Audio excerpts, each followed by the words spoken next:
Price Lord. ஆண்டவராகிய இயேசு கிறிஸ்துவின் நாமத்தினால உங்களுக்கு அன்பின் வாழ்த்துக்கள்.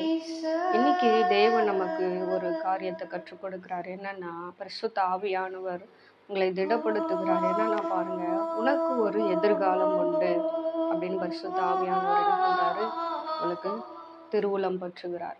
ஒருவேளை இந்த வார்த்தையை கேட்டுக்கொண்டிருக்கிற தேவ பிள்ளையே, ஒருவேளை நீங்க யாரா இருந்தாலும் சரி, நீங்க ஆண்டவர் அறிந்தவர்களா இருந்தாலும் சரி, இல்ல அவரை அறியாதவர்களா இருந்தாலும் கூட, இன்னைக்கு கர்த்தர் உங்களை பார்த்து தான் சொல்றாரு விசேஷமாக, உனக்கு ஒரு எதிர்காலம் உண்டு. உன் வாழ்க்கையில எல்லாத்தையுமே நீங்க இழந்துட்டு நீங்க ஒருவேளை தவிக்கலாம்.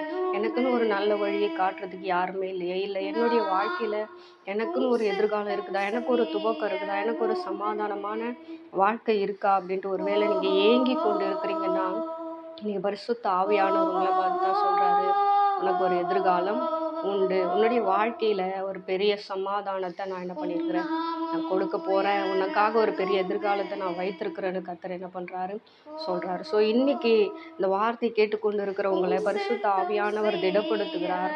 அவருடைய வார்த்தைக்கு நீங்க கீழ்ப்படிந்து நீங்க வரும்போது உனக்கு ஒரு பெரிய எதிர்காலத்தை வைத்திருக்கிறேன்னு சொல்லி பரிசுத்த ஆவியானவர் என்ன பண்றாரு, உங்களுக்கு நினைப்பூட்டுகிறார். ஆமென். உங்களை ஒருவேளை ஆவியானவர் என்ன பண்றாருன்னா, இந்த வார்த்தையின் மூலியமாக நம்மோடு இணைந்து கொள்ளும்படிக்காக அவர் உங்களை என்ன பண்றாரு, அழைக்கிறார். ஸோ நீங்க இந்த வார்த்தை கேட்டுக்கொண்டு நீங்க அதை அப்படி கேட்டவண்ணமாய் விட்டுடாதபடிக்கு அவருடைய வார்த்தைக்கு கீழ்ப்படிந்து அவர் என்ன செய்ய சொல்லுகிறாரோ அதன்படி நீங்க கீழ்ப்படிந்து செய்யுங்க. கர்த்தர் உங்களை ஆசீர்வதிப்பாராக. தேங்க்யூ. God bless you.